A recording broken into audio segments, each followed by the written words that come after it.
Good afternoon, everybody. My name is Cruz. I'm with eMortgage Capital. I'm a lender, and I'm here with Ryang Gonzales over at Becker Properties. He's a realtor. What we wanted to talk about is that situation when a family decides it's time to buy a home and what they should do in the sequence they do those things in.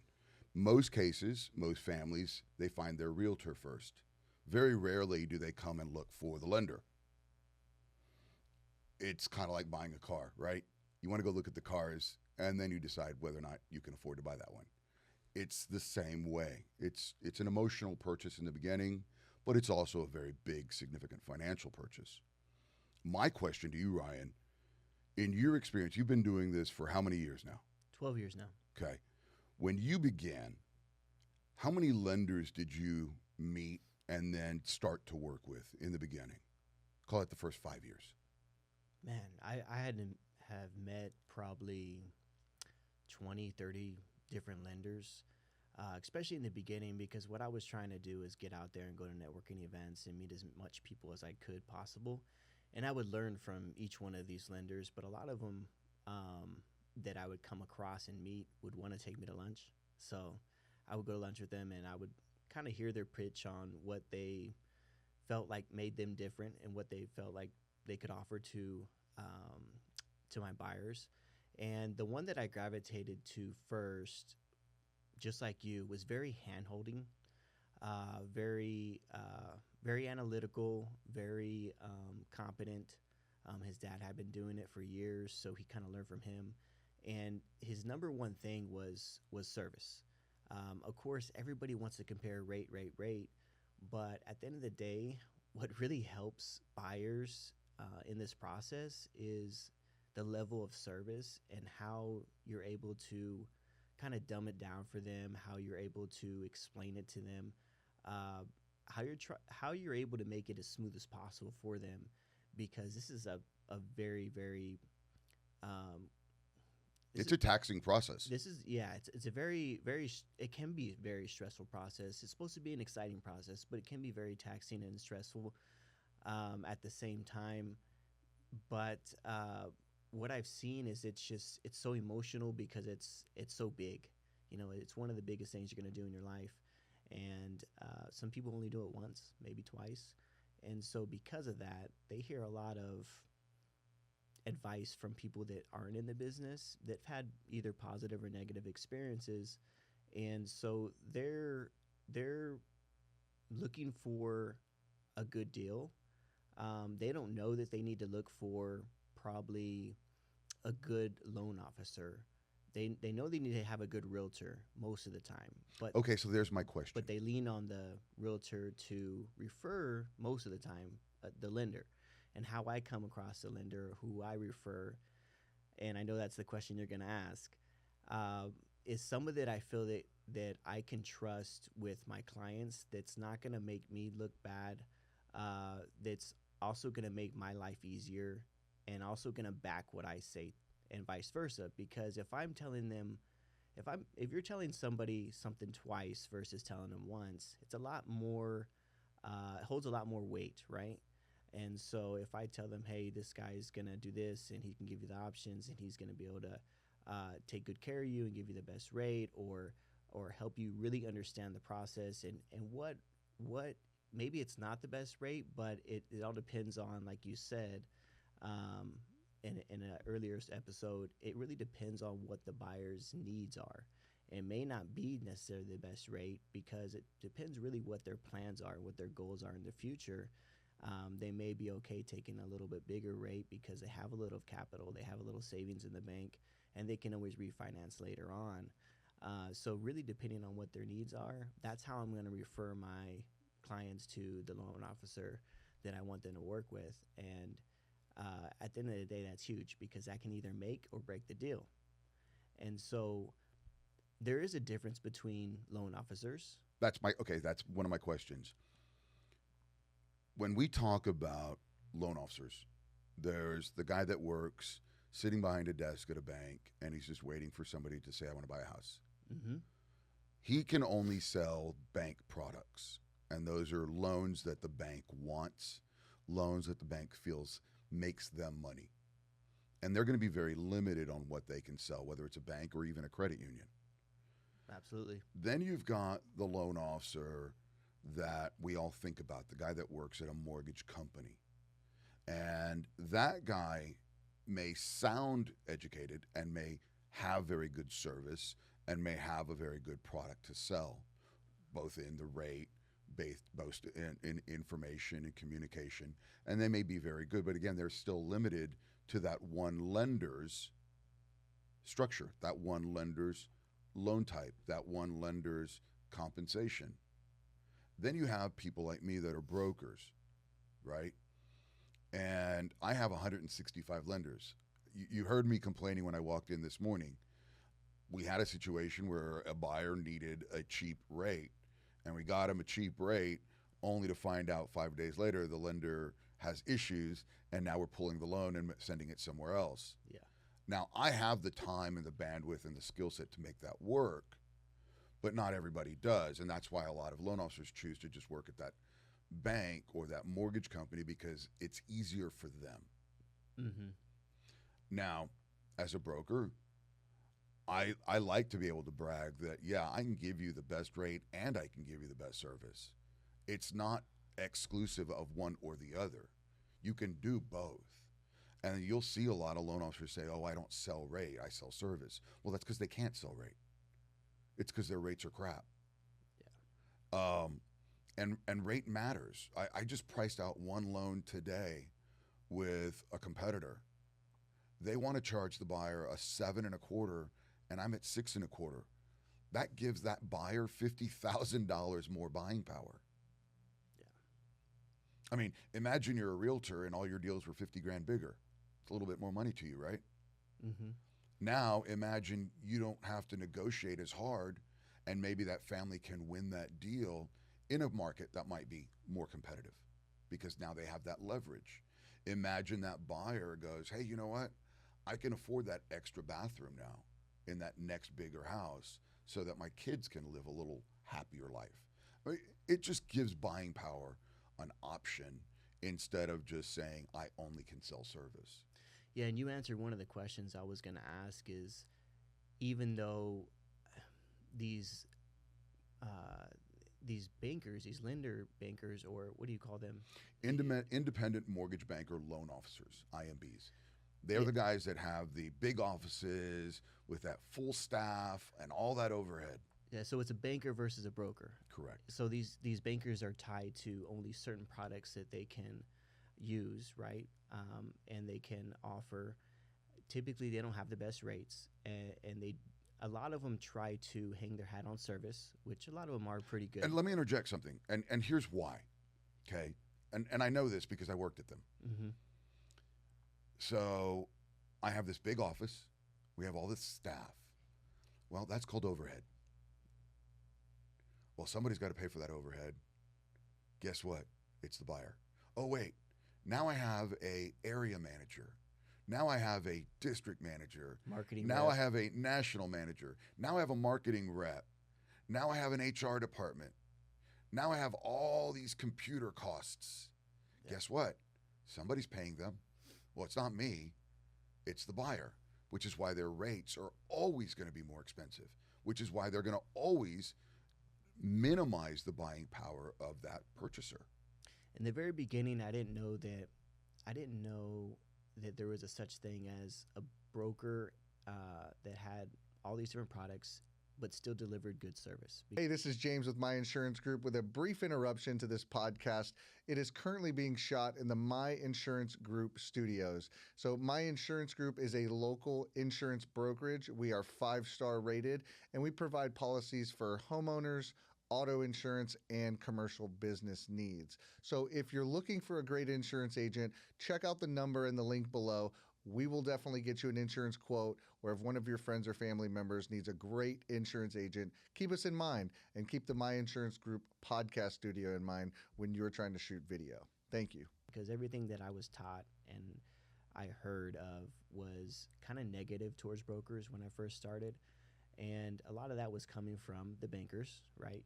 And I would hear a couple of things from realtors here and there, but when I really started to branch out and use brokers, and when you became a broker, it's a world of difference. It really is, because if you have someone that actually cares and you're not just another number to them, they're going to take care of you, for one, but also they're going to look out for you when it comes to getting you the best deal possible. And there's so many different companies out there. If you want to talk about like the big heads like Rocket or you know, one of the big guys that constantly push a certain rate or rate promotion or whatnot. How are they able to do that? Like, that rate's not free typically, right? Because So how do lenders market a rate that is sexy? Let's call it that, right? Well, they pay their loan officers a very low compensation. They have different processes in place that are automated, that are very streamlined. They're technologically advanced.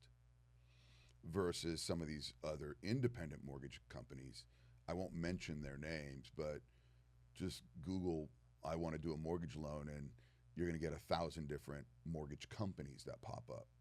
Those are usually independent mortgage banks. They don't take money in deposits. They just do mortgage loans.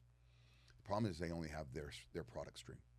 Mm-hmm. And even though they may have a loan that meets the guidelines that the government set through Freddie or Fannie or HUD or even VA, they might still have what are called internal overlays.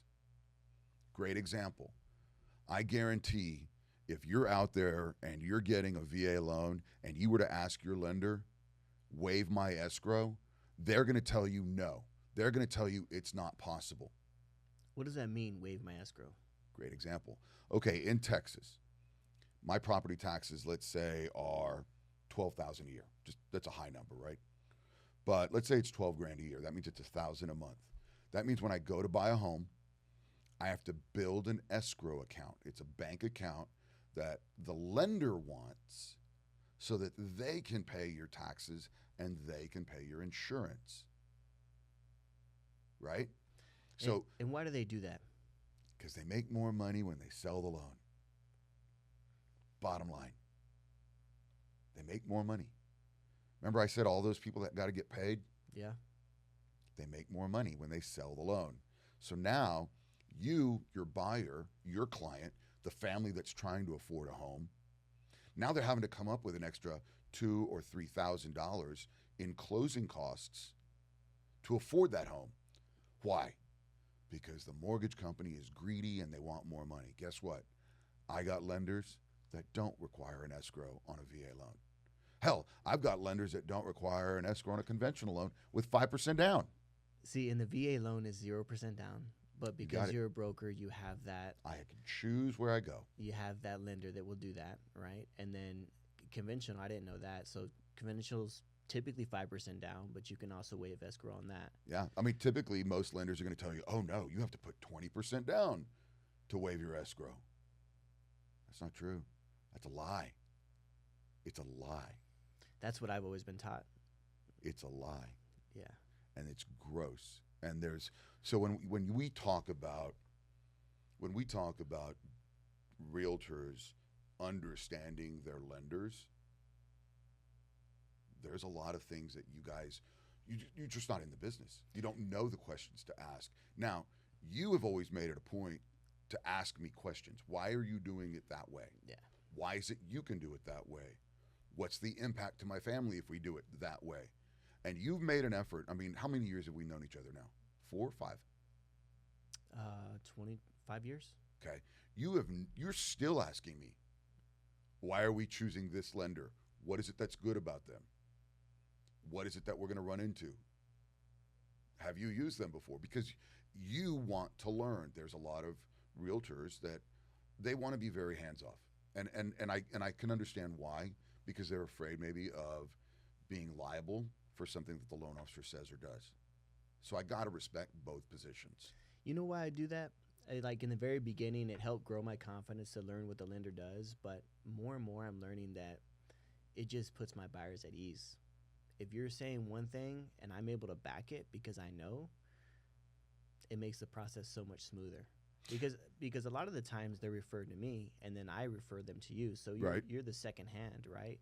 And so a lot of people just naturally are skeptical, especially nowadays. And when you're saying something and they ask me and I'm able to actually confirm it, they're like, oh, okay, cool. Yeah, that's how it's supposed to go. Yeah, that's normal. One of the biggest things is like, why are they asking for all this documentation? They've already asked for it once, or they've already asked for this. I was like, it seems like they're asking for the same thing, but they're really not asking for the same thing. It's something slightly different, but it seems the same because I've been through that process numerous times.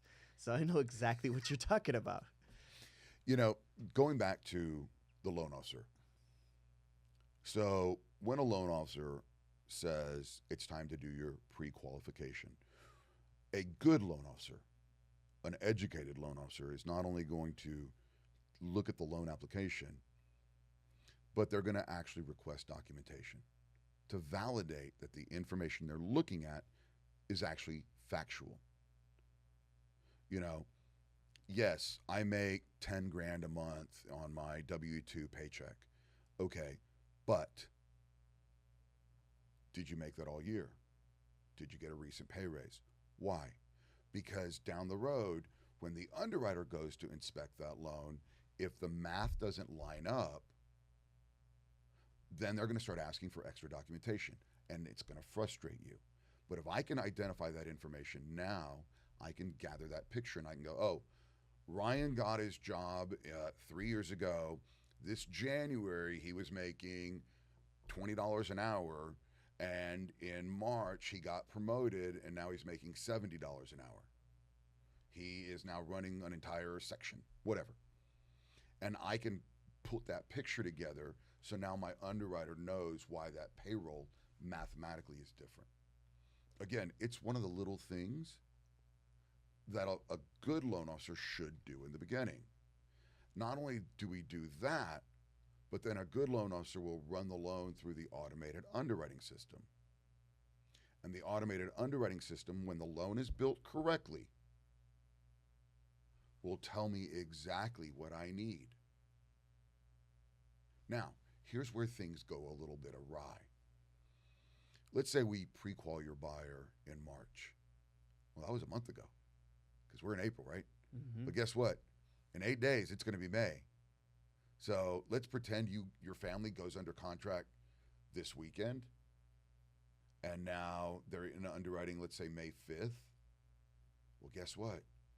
Almost all of the documents I got back from March are expired. I need updated bank statements. I need updated pay stubs. Now, a good loan officer will tell that buyer, hey, listen, there might be things that we ask for again down the road that you've already given us, and it's because time has gone by and we need fresh information. Again, if we lay that groundwork for my buyer or your client, then when my processor and my loan assistant go to ask for it, they're not feeling frustrated. Why am I being asked for the same thing over and over again? Yeah. It's all about setting expectations. But there's also a situation that happens a lot. Hey, I get this new bank statement. We had this on one of our first clients. We had a client that was a slam dunk, home run. They were done. That house was under construction. Well, it was 2 or 3 months before the house was finished. Well, we needed updated bank statements to resubmit the loan. And this gentleman had a lot of information on his bank statement that was going to make the loan a bad loan. And so we could have, most loan officers would have just not known what to do. But we were able to communicate with the builder quickly, with you, say, hey, we need some time because we now have to fix a mess that happened to this buyer.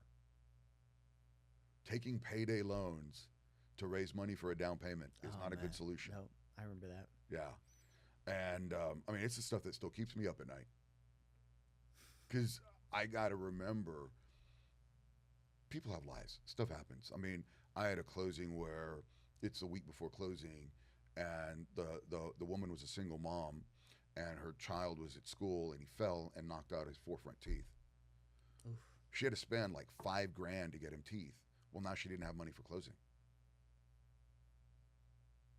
So it was going to take us time to get with family to see if we could get a gift. It was going to take me time to find a different lender. It was going to take me time to maybe make adjustments to compensation and find a solution.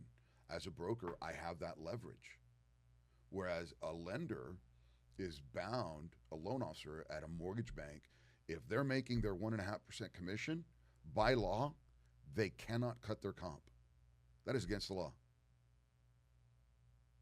And why is that? That's a because- Dodd-Frank rule. Okay. Yeah, because if they do something for somebody, they got to do something for everybody, right? Which means they have to cut all of their Yeah, comp across the board. That's what I was told. And broker works a little bit different. It completely different. Yeah. As a broker, I have the option of adjusting pricing. Now, again, I don't want to do that. I think we all need to lean in. And I was able to communicate with the buyer's agent. She and I sat down. She chipped in some of her commissions. She reached out to the seller agent. They reached the seller actually chipped in like $500 because they wanted the house sold. Sure. Everybody leaned in, and this woman was able to buy her home. And you know what? She's been in this home for already 6 years, 5 years now. So it's not like she was missing payments. She just had an emergency. But again, a lender has to be able to work quickly to figure that out. But at the same time, I got to tell everybody what's going on. Hey, we're not closing on time. This is what's going on. And if it's my fault, I'll own it. But if it's something that just happened to the family, then let's all find a way to fix it. That's when an experienced loan officer comes in clutch. It helps. I love that you've been in the business so long and you've seen it from both sides. Yeah. So you can really work around that, and you can really give the pros and cons of each side. So what are some things that you can tell me of how you look at things? What can you tell me now that you're on the broker side that you didn't see before you were on the broker side? I think the biggest thing that I see that's different is realizing there's so many different options. Understanding that I now have more leverage. If I work at a mortgage company, I have to ask permission to do everything, which is a delay. And what's even more infuriating is I actually have to ask permission from people that don't even produce loans. I mean, wait a minute. I have to go to my boss who doesn't produce loans but collects a paycheck off the business I generate to ask permission to do something or to ask for a rush. Right now, with this deal that I've got a 16-day close, hey, it's the nature of life, right? The family needs to be moved in quickly. I just called 5 lenders and I said, what are your rush standards? How badly do you want this loan? I got one lady called me back in about 30 seconds. She said, I will get it done today. Wow. You will be in underwriting by Thursday or Friday. So there's just certain things you can't do as a banker versus a broker, right? Like there's some very good mortgage lenders that work at mortgage companies. I'm not saying they're bad people, and I'm not saying they're bad lenders. Not at all. They walk around with blinders on because they just don't know what's out there. And so when you ask me, what have I learned that's different? I learned that I've got a ton of options and a lot more solutions that don't require panic or stress. It's just getting on the phone and fixing it. What's something else you've been able to do for buyers since you became a broker? Oh gosh, I can do commercial loans. I can do. You want to buy an 8-unit home? Well, Freddie and Fannie say, you're limited to 1 to 4 for residential. Well, I can do that 8-unit. I can do. Okay, so a couple weeks ago, there was a lot of stress in the market because the new administration said that they were going to not allow foreign nationals to get government-backed loans. Mm-hmm. Okay? Well, there's investors and there's lenders that do. And you know what? Their rates are actually a little bit better. Private funding. Correct. Non-QM loans. Let's get into that. Okay. So a non-QM loan, let's back up. A QM loan means it's a qualified mortgage. Why does a qualified mortgage matter to a mortgage company? It's because they can make more money when they sell it. It meets certain government guidelines that protects the lender in case the borrower defaults. So most lenders will sell these loans after they Almost all lenders. yeah. They'll either sell the loan or they'll sell the servicing rights, which is the right to collect the payment. Okay. When that occurred, when that market shifted and QM loans became the government required product, a new market opened up, and it was slow to develop and has gotten much better in the last probably 3 to 5 years. And that's the non-QM market. That means I don't want to give you my bank statements. I don't want to give you my pay stubs.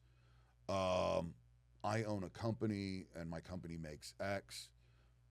I want to buy a home as an investment. How do I do that? I don't want to give you anything. How Okay. often are you seeing these non-QM loans being used now? I do non-QM loans about 2 or 3 times a month. Compared to a couple years back, they're being used a lot more now. Ironically, I think they were. I just didn't have it. But now Yeah, now you we do. had. I mean, I worked at companies that they would say they would do the loan. But not really. They didn't want to do the loan Yeah, it makes it because it hard. wasn't making them the money that they want to make. And then it's hard to sell it for them, right? On the I secondary can't speak to market? that. Okay. I'm sure they have channels, but at the end of the day, they've got relationships. They just don't want to do the loan. That's the bottom line. Why wouldn't they want to do the loan? Maybe they're not good at it. So- Maybe they don't want to deal with the risk. Maybe they don't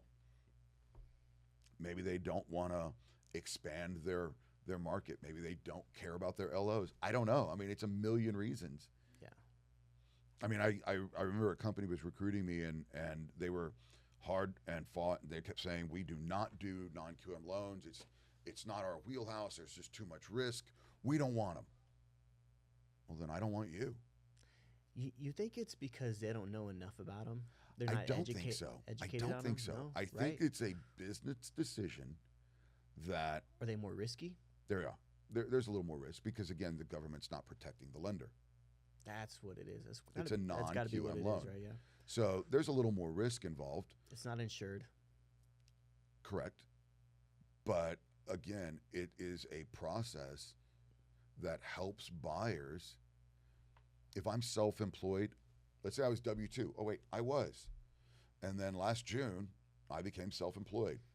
Well, under the government rules, I got to wait 2 years to be able to buy a house again. Not with a non-QM product. I can go buy a house the next month. Yeah. That's awesome. It- So what type of people are using these loans? That's what I wanted to ask you next. Self-employed people are the primary people using the non-QM loans. Investors are using non-QM loans. Foreign nationals are using non-QM loans. Hell, one of my business partners just did a foreign national, put 50% down, but the guy had a 580 credit score and was able to buy a home. That's awesome. And so the qualifying factors are a little different, right? Very different. Do you need a higher score or more Higher down? score always helps. Okay, more down payment maybe on some of these? Correct. Okay. And then how are the rates compared to It really depends on the Another way. product. You know, if I'm doing a 24-month bank statement loan and I've already bought 5 real estate properties in the last couple of years, I might get lower fees and I might get a more a preferable rate. okay, they look at your portfolio. That's cool. Yeah, they're going to look at your history. Okay. If I just became self-employed 9 months ago and I'm only going to give you 6 months of bank statements or maybe 12 months of bank statements, I'm probably going to get a little higher rate. If this That is the seems first a time I've little done- riskier. Yeah, right? yeah. So everything is Yeah. every little variable moves that needle up or down. So you wouldn't say somebody self-employed has to be self-employed for a number amount of years. Or there's no minimum. It's just Not anymore. It's kind of like Well, wait, there is if you work at a mortgage company. Gotcha. Okay. No, but as a broker, so what you offer or the products you offer, there's no minimum. It's more like how bad do you want this home loan? You might have a higher down payment or higher interest if you I got a pre-qualification request for a gentleman with a 580 credit score wanting to buy a $2 million home. holy And I got him 5 lenders that want the deal. Now, it's a 10.99% rate. That's a high rate. But he's going to pay off the house in a year or 2. So that goes back to buyer's needs. It's almost like a bridge loan at that point, right? It's a solution. It's I won't say it's a Band-Aid. It's a solution to a hurdle. If he was to try and do a $2 million loan with any mortgage lender, they're going to tell him to go pound sand. Was he a Mexican international? No, he was he's a businessman here in Texas. Yeah. But what happens is he runs his business off his credit cards. So he may spend $100,000 in 1 month and max out every one of his credit cards. Well, that's going to just destroy your credit score. Yeah, so he has high debts. And so all of that comes into play, and it killed his score. He doesn't have late payments. That's the funny part. That's crazy. It's Is that part of this? Is that part of why you were able to get him approved, because he did show good history, or does they're going to look at everything. Okay. They're going to look at the credit report. They're going to look at the bank statements. They're going to look at the deposits. They're going to factor out your expenses. They're going to do, when I say they, the lender is going to calculate, if I'm making $100,000 a month, they're going to calculate how much of that is actually net income. By looking at all the bank statements. And that's why they want the to look profit at and loss statement, Correct. all that stuff. So, and I can do a profit and loss loan, which is just the Nice. CPA writing a letter that says this is their P&L. We can do a loan for that. How much did this guy have to put down, the guy that you just He was putting down 30%. 30%. Okay. So yeah, probably anywhere from like 15 to 30%, depending on what type of product you have. But I mean, it just opens up the doors for so many different possibilities. Yeah, it really does. If you're making the income, right? More people should know about this. That goes back to this reason that we're having this conversation. Yeah. If a realtor doesn't know and they're only using a mortgage banker, an independent mortgage banker at all of these mortgage companies, they're going to 9 times out of 10 get the answer, no, we can't do it. I bet you 90% of people don't know this. Maybe 95% of people don't know this. Buying a home is not hard. Knowing who to work with is. I had a gentleman the other day, he was calling me, he said, I want my rate to be 5.875. I said, how did you arrive at that number? He says, that's what my parents said was a good number. Okay. I said, well, let's talk about that. I said, I can do 6.5. That would be free. We can do 6.125 or 6.25. I don't remember the number, but I said, we can go down a little bit. I said, it's going to cost you $3,000. If you want the 5.8, I can give you that. It's going to cost you $5,000. He said, well, what does my payment change? And I said, well, there's the question. I said, if we do option 1, your payment is X. If we do option 2, your payment goes down like $40. It's a small loan. Nothing. I said, if we do option 3, your payment goes down like $80, $90. So if we divide that payment savings. When do you break even on that? When is your ROI? We divide the payment savings into the cost. Scenario 1 was going to take him 32 months, and scenario 3 was going to take him something like 48 months. I said, do you really believe you're going to be in the same loan in 2.5 to 3 years? He goes, no, rates should come down. I'll refinance then. I said, so then why would you spend the money now that you're going to be throwing away because you do a refinance later? Yeah. And so he opted for the free rate, and he's going to put the money in the bank and just wait for that time that refinances. I really feel like when you give people options, they're able to better understand and comprehend everything and make that choice. I mean, it's easy math for you and I because we see this stuff on a daily basis, but the consumer doesn't think like that. They don't think about the break-even point and like, is it really worth it? They just want a rate because someone told them that's what they needed. That was a good rate. Yeah, so that's awesome that you're able to do that. You know, going back to that statement, I've been doing this level of math since I was probably 13 or 14. It's just the way my family raised me. I don't know, I'm pretty old, but there's an old business calculator called a Hewlett Packard, and it had a financial valuation equation, which is what this is. And this is what I've been playing with as a toy since I was a child. Hell, I helped my mom buy her first car and negotiate with a salesman at 13. I mean, this is what I do. I do math, and I do it really well. And I go to bed at night, and I do it at night when I go to sleep. All day And long. so I can't help it. But it's also helps me understand how these numbers come together so that when I am explaining it to somebody, they don't feel like somebody's talking down to them. Because nobody wants to be spoken at. No. That's just rude. But we can talk about, hey, look, this is what option A looks like, option B, and option C. This is the impact of A, B, and C. What do you want to do? And that brings up a point where people constantly think, "Oh, I need to put down 20,000. I need to put down 30,000." They really truly think, "Hey, like they think a mortgage is a lot like a car loan. You know, the more I put down, it's going to significantly change my payment." But a lot of times it doesn't. Well, it's a different loan type. A car loan is a fixed rate loan. A home loan is a compounded rate loan, which means they recalculate every month what percentage is going to interest and what percentage is going to the principal. Whereas a car loan is simply a fixed rate loan. Your payment is your payment regardless. But also the term. And the term. And so when you factor all those things in, it just changes the needle a lot. And so a car loan and a home loan are not the same. And a lot of people don't see that because, again, that's just not what they do every day. I'm sure when you're talking to just about every buyer, they're asking you questions like this, like how much would they down? No, actually not. I They're think what I get, What if it's questions should they be asking? okay, that's a good one right there. What should I ask? Maybe when they ask the realtor, hey, when you're giving me these three guys to talk to or these three people to talk to, what questions should I ask them?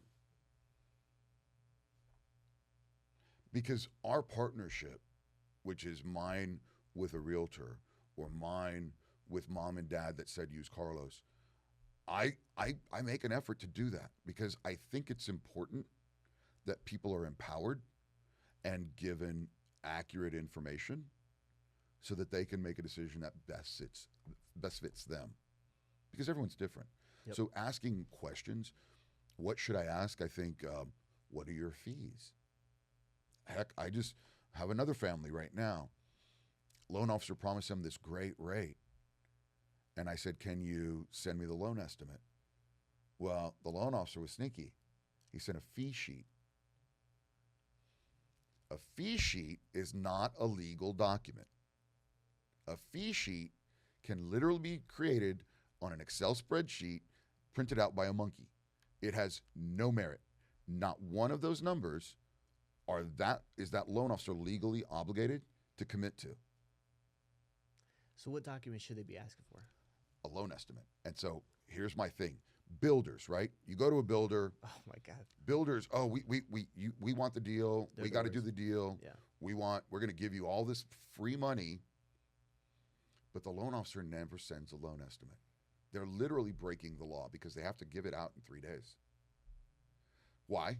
Because they have an address. They quoted a rate. They pulled credit. They've met all of the terms of legally disclosing a loan, and they lie to the buyer.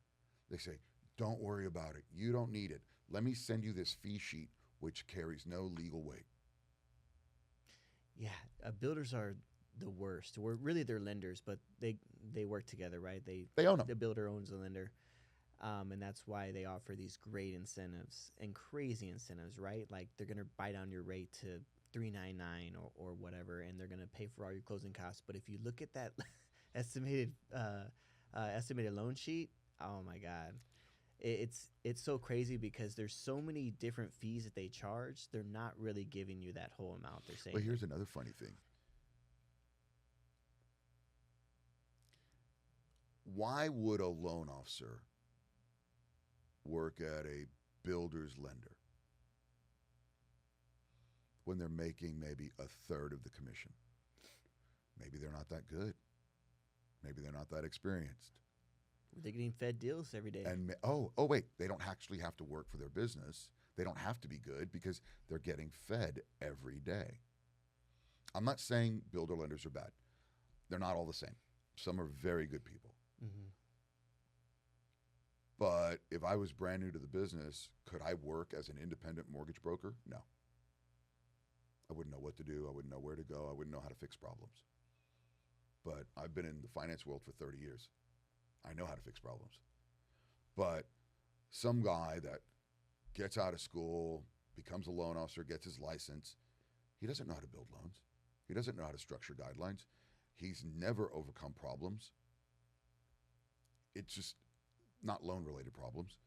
And now he's working at somebody that pays him a third of the commission and is making him work 20 to 30 loans. And yet, guess what? He probably leaves at 5 and probably doesn't work weekends. So we haven't even talked about that yet. Yeah. So ask a question. I know what it's going to be. What type of access do buyers have with you or with working with you compared to a big bank like Wells Fargo or Chase, wherever they do their banking, or even a builder's lender? Because we know that typically they don't work weekends. If they do, it's very low, small hours, and then they typically leave at 5 or 6 each day. So if a buyer's looking at a house at 7 o'clock on a weekday and they want to put in an offer, but they don't know what their estimated closing cost is, and the lender can't get a hold of, or the buyer's agent can't get a hold of the lender, then you kind of put them in a pickle, in a hard position, because if they want to make an offer on that house and the houses are moving fast, then it's tough, man. It's tough to make that call without knowing what the numbers are. And so with you, what kind of access does the buyer get? And buyer They get my agent? personal cell phone, and I usually answer the phone till midnight. And I work That's on crazy. Sundays, and I work on Saturdays. My wife knows that if I'm at dinner with the family and that phone rings and it's a buyer, I'm going to take the call. It's just it is the job. To think that families should work on my schedule is beyond arrogant. You hear those voicemails sometimes. Even realtors have them. Hey, I don't work after 5. If this call is after 5, I'll get back to you the next business day. And so, what are your thoughts on that? I've never liked that.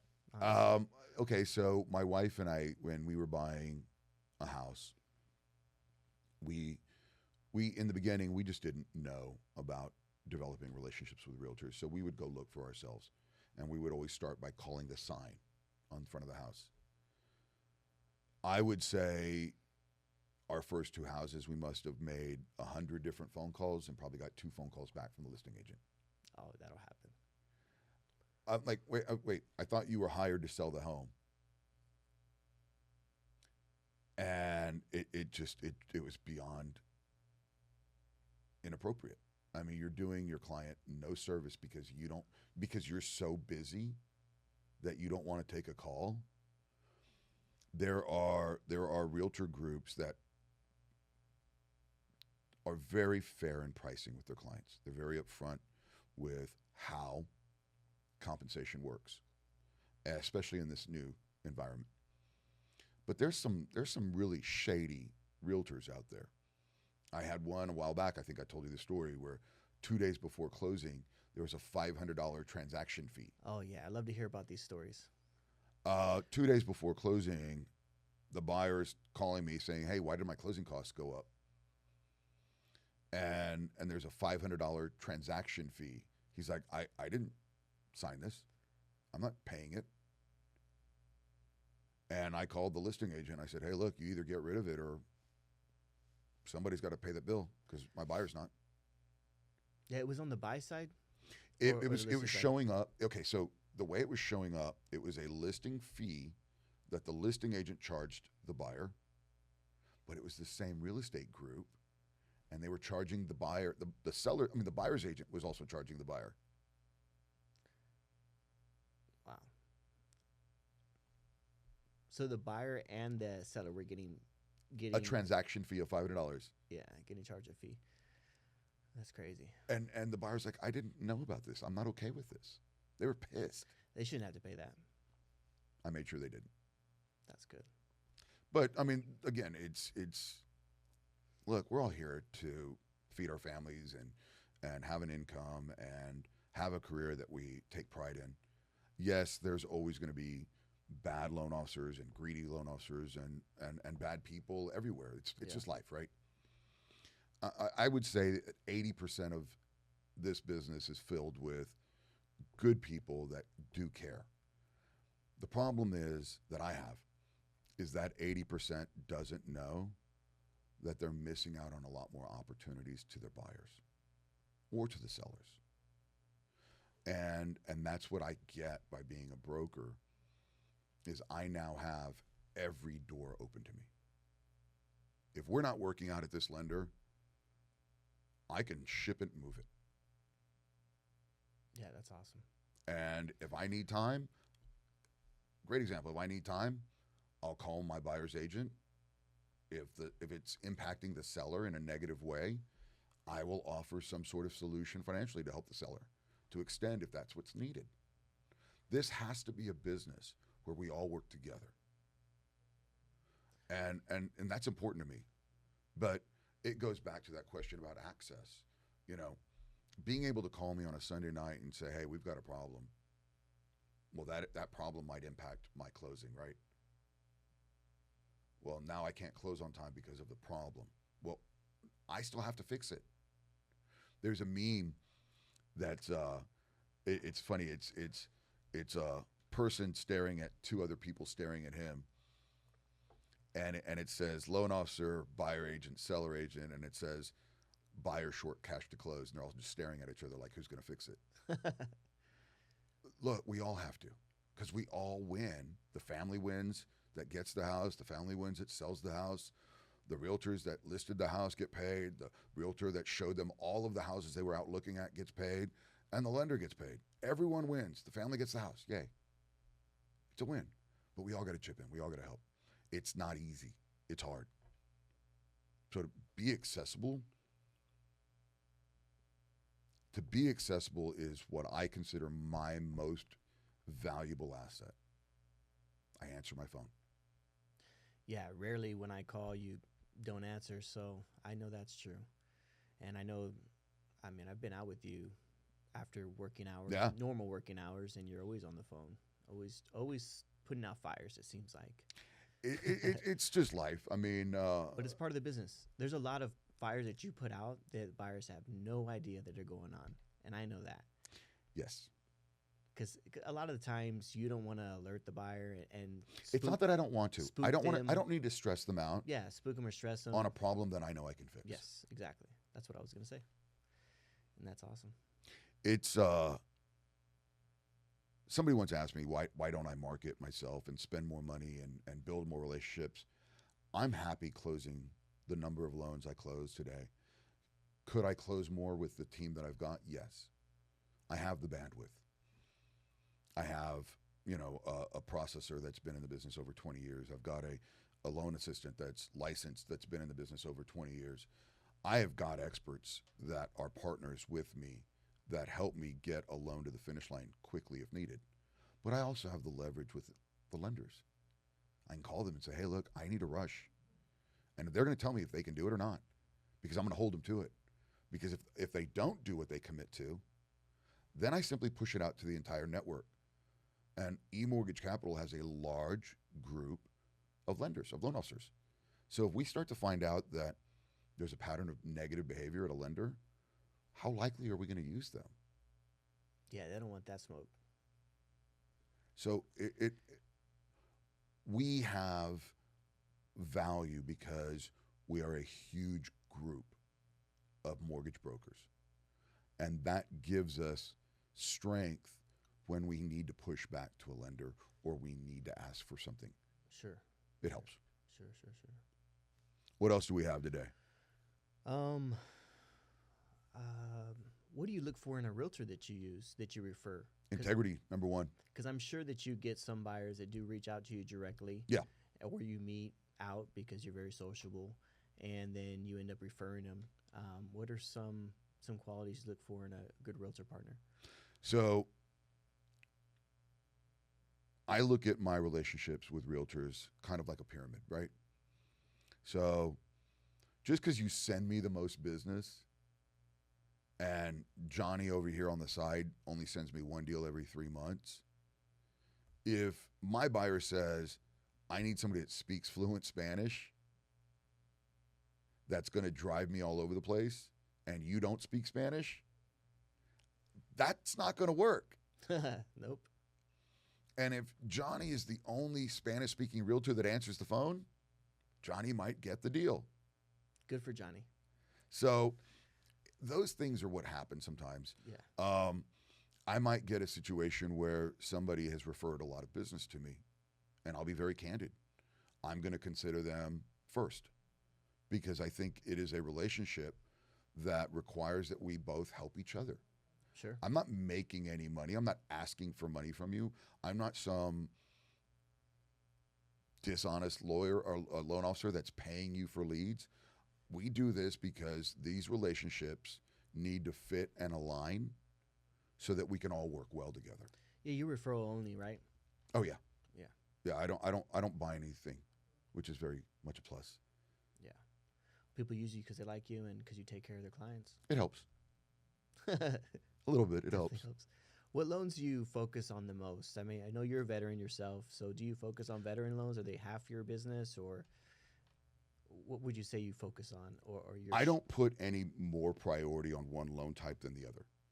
Every family is equal to me. If it's a $2 million deal or a $200,000 deal, every family to me is a family.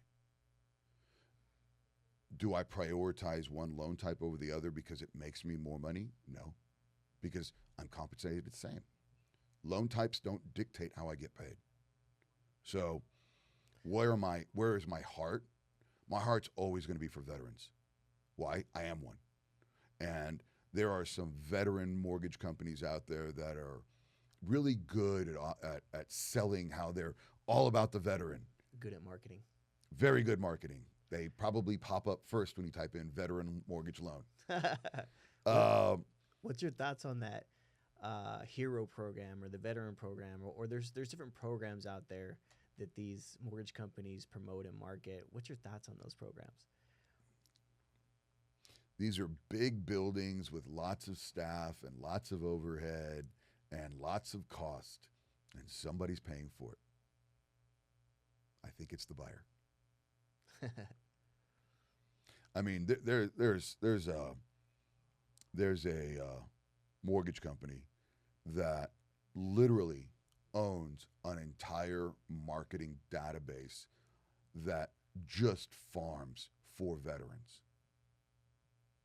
I ran a report yesterday, actually Friday. Do they claim to be the They claim to support veterans the most. the veteran lender? Yeah, Yeah, and number one. it's gross when I see their pricing sheet next to mine. Man, it's not even the same. It's just nasty. You think they're getting one over on the buyers? Yeah. Yeah. I mean, first of all, they're forcing the buyer to pay an escrow. Mm. And let's walk through that statement. It's more cash out of pocket. No, there's more to that. Yeah. So if I inflate closing costs, which is what an escrow does, Sure. I'm forcing my buyer to lose out on maybe buying a better rate. So now the mortgage company makes more money. It's dishonest, Yeah. but it's legal. Whereas Carlos, I'm going to offer you the option to waive escrow. I'm not going to charge you a penalty fee. And now you can use that money, if you want, to get a better rate. And the mortgage company makes a little less money. But at the end of the day, you're saving the buyer a lot of money up front. Of course I am. You know, some of these veteran-driven mortgage companies, they've added all these fluff fees that inflate closing costs. What are some fees that the buyer should look out for when they're asking for that loan estimate? First of all, they want the loan estimate. They need to act. If they're going to get so a lender is not legally obligated to give you a loan estimate until they have a property assigned to it. Okay. Okay. That's when you're going to really get an accurate cost sheet. It's called the loan estimate. So is there something called an itemized fee sheet? Yes, But that's the one I'm telling you. That can literally be printed off an Excel spreadsheet. But that's not legal. that doesn't hold the Carries no weight to anything. Okay. It's trash. Okay. Because I can give somebody a fee sheet and then inflate everything on the loan estimate, but I can't give a loan estimate and ever change a single number. Now, there are certain numbers that can change, right? So if the title fee is not $3,800 and it's $3,600, yeah, it goes down. Yeah. But if I forgot to put in a survey fee and now we need a survey, I might have to pay for it. Might have to eat that cost. Yeah. Yeah. Because I didn't properly disclose the loan. And then this loan estimate is broken down into sections A through J. And in section A, that's where the lender makes their money, right? So they might charge you some money for the rate. So Discount points. Or origination fee. Origination fees. Okay. Then they might charge an admin fee. They might charge a underwriting fee. They might charge an attorney fee. And so some of those are legitimate charges. Some of those are fluff. If I was doing 30 loans a month and I charged $1,100 in my processing fee, I make a lot of money, right? But I might only pay that that loan assistant or that processor $6,000. I made 30 grand and only paid her $6,000. So I made money. I don't have payroll. I don't have staff that work for me. They're independent contractors. So guess what? I don't have to gouge my customer. Yeah. Because they're getting income from other resources. And it allows us to offer a less expensive product. And doing that, again, just makes it easier to close. Less cash. You ever see a 1% origination fee? Is that a thing anymore? Yeah, it's still out there. Yeah. It's gross. But it's expensive, right? Like that's an expensive fee, right? To originate a loan. Okay, so let's talk about that. Let's say I buy a $300,000 home. Let's say I put $30,000 down. The loan is $270,000. Why I need to make $2,700 on top of my commission, on top of other fees? Why? It's a $270,000 loan. It's cookie cutter. You don't need to make all that money. Yeah. And if you can price a loan correctly, generate enough revenue to stay in business and reinvest in your business, then I think you're doing a good thing. I'm not driving a Porsche. I'm driving a Jeep. It's not necessary, but there's loan officers out there that, I mean, they've got Lambos, they've got Porsches, and I'm not criticizing them. That's their success. Maybe they are doing 20, 30, 40 loans a month, and I'm happy for them. But then you've got these other guys that are just gouging in fees, these mortgage companies, these independent mortgage bankers with all this fluff built in. Why are they don't need to charge all that. It's just not needed. Yeah, and you're seeing that big time since you switched, right? Oh, it's beyond gross. Yeah. I mean, the fortunate part is I held a position high enough that I could see what everybody was taking off the top. So let's talk about that. So there was a mortgage company that I worked at. I won't mention their name. And my compensation was 1.25%. I got nothing to hide about it, okay? But I had access to see what the loan was getting paid. And there were all these other little 0.2, 0.1, 0.2 numbers. And one was going to the area manager. One was going to the regional manager. One was going to the national manager. Wait a minute, my rate that I was selling was now 30% more expensive because other people that didn't do any work had to get paid.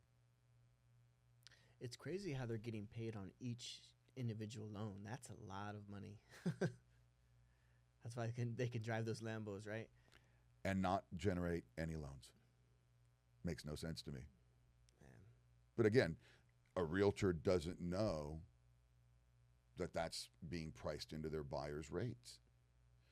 And I'm going to tell you right now, in a market where realtors are making less and less money because there's slower business, because there's more competition, because there's a recession in place, or pending recession, or fear of recession, all of these things are impacting realtors. We need realtors. We need them. They are an important, needed resource when families are buying a home and needing to understand how to price and what offer to make. If we lose realtors, then buyers are going to struggle even further. These realtors need to realize, though, that when they're using these mortgage companies, they're making less money because their deals are smaller, because their buyers are having to pay more money just to get the deal done. Yeah, so going through you, they can increase their purchasing power because you're reducing their rate in most times and their costs by a pretty good amount, and the cost. Yeah. I mean, I would say if any realtor out there is happy with their mortgage lender, that's good. That's a good thing. I would ask that realtor to call a broker. Call me. Let's compare apples to apples, and let's see if you can make more money working with a broker. I guarantee you can. And I guarantee your families are going to pay less in closing costs. It's just a fact. Yeah. And that's one of the big reasons why you switched over too, right? Because you could see the savings that, or the potential savings it could have for buyers, and then also just to be able to offer a better product and more products. So it just seems like it's the right move. There were a lot of reasons. By June of last year, I had only closed $6 million in business. I lost $7 million of business. Of that $7 million, $4 million were contracts that ended up leaving and going to another lender that were brokers, and $3 million were shoppers that had pre-quals that ended up going with another lender. I lost more money of families than I actually closed in families. That's insane. I had to leave because I was doing a disservice, and it was now impacting my reputation. You know, I want to mention something, and I don't think most buyers know this. I know realtors know this, but once they go under contract and they see that loan estimate and they don't like the fees, they can actually switch lenders. Of course they can. And I don't think a lot of clients know that, or buyers know that, unless the realtor knows that, and they basically pitch that and tell them, hey, you can switch lenders anytime throughout this process. You want to do it in the beginning, right when you get that loan estimate, so the lender, has enough time to close the loan and everything goes smooth. But you don't have to stick with that original lender you got the pre-approval with. Honestly, I would say probably a third of my business is coming from a realtor that had a buyer that was approved with someone else, and the buyer's unhappy with the price or the rate or the payment. You're saving a lot of deals. Yes. I'd say probably half my business is rescuing a loan, and 30% of my business is coming from people that are dissatisfied with the option that they were first given. Money matters. Yeah. What kind of feedback are you getting from these buyers that switch over? Like, what's the most common reason why they switch over? Is it the fees or the rate or both?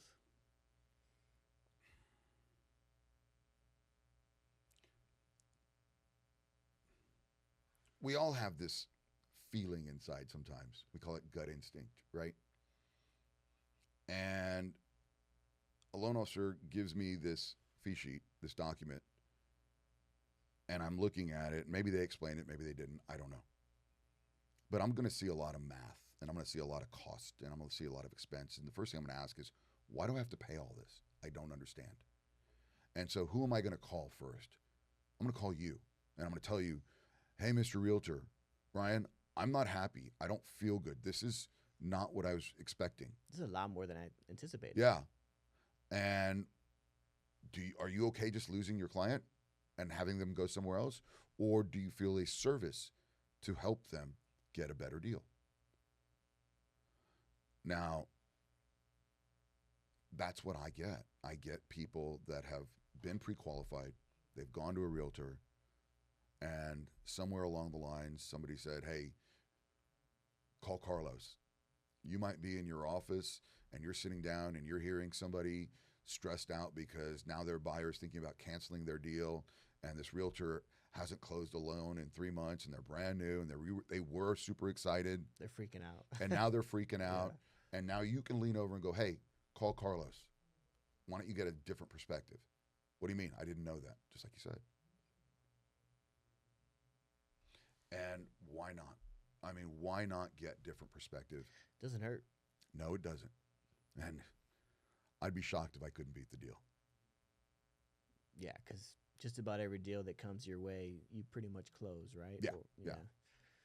I think I've lost 2 leads in the last 9 months, and both were to builders. And honestly, when they showed me that fee sheet, I told them to buy the house. I said, it'd stay with that lender. I said, that's a great rate. That's a lot of free money. Yeah. Take the money and run. I can't beat it. Some of these builders you just can't beat, right? And I'm okay with that. They're throwing in the kitchen sink and a fridge and blinds and all this stuff, and so and 20 grand, yeah. and a 3.99 rate, and and it's a decent neighborhood. Okay. But you've always been honest about that. Like, hey, it's important to be honest. I think. yeah. If I can't beat the deal, I can't beat the deal. But yeah, sometimes you can. Sometimes some of these builders will actually work with you, right? Yeah. Yeah. There's a couple builders in town that, if they've got a buyer that's uncomfortable with their in-house lender, obviously that sales rep doesn't want to lose that loan or that transaction. So they can refer to you. So they'll call me and say, hey, Carlos, can you fix this? This is what we're looking at, and this is the buyer's concerns. And buyer and I get on the phone, and we'll figure it out. And they're still giving the same. And I'll still get the incentive from the builder. The builder incentives. That's awesome. Yeah. Well, cool. I'm happy, man. I mean, I got to say, in my opinion, when a buyer and a family, whether it's a veteran or somebody that's experienced, whether it's a first-time purchase, you gotta interview your realtor. You gotta build that rapport. You gotta know that they got your back, and you gotta know that they have the right lenders to work with. It matters. All of it matters, because it's going to benefit them in the long run. Yeah. And anybody who's been through this process before knows how taxing it can be, like you said earlier. And so if you have a good lender in place to make it go a whole lot smoother and to know you're getting the best deal, it makes it a whole lot easier. I mean, I still have families that have sent. I have one family, I think I told you on the last podcast, was that I did their loan about 9 years ago. Well, their son was 15. Well, he's now 24, and they called me. Same phone number. Gee, shocker. So I gave out my cell phone. Yeah. So they called me 9 years later, and they said, hey, Carlos, my son wants to buy a home. We told him he only can use you. That's awesome. And it was kind of cool. I gave him a good deal, too. Yeah. Yeah. That's nice, man. That's a good feeling. Yeah, of course it is. From 9 years. How are you going to remember me from 9 years ago? I was shocked, too. Yeah. That's awesome. You must have made such a good impact on that family. I don't know what you did, but you probably went over the top like you usually do. Like I said, it matters. I mean, my entire business is built on reputation. It matters. And it means you have to be perfect. Yeah. Cool. Well, I guess that's it for today. Yeah. This was a good one. I liked it. I liked it too, man. You got to talk a whole lot. Well, I'm just really passionate about helping these families, and it's so very frustrating. Again, I don't care if they don't use me as a broker. Find a broker. Use a broker. Work with a broker. These independent mortgage bankers, they're great people, but they're never going to give you the best deal. They can't. Yeah, I mean, the whole goal of this podcast is to educate people, and I think we've kind of done that, and we're going to slowly start doing it some more. I think so. But it's I love how you were able to compare, because you've been on both sides of the of the scene. So there's a dramatic difference. And then just what you can offer to the non-QM people. I mean, I think that's huge. And I think we're going to see a lot more of that happen in the next coming years. Because I know, so I'll be referring like crazy. But until then, it was nice. It was nice to talk to you. Today was a good day. Today was a good day. And we'll see you next time.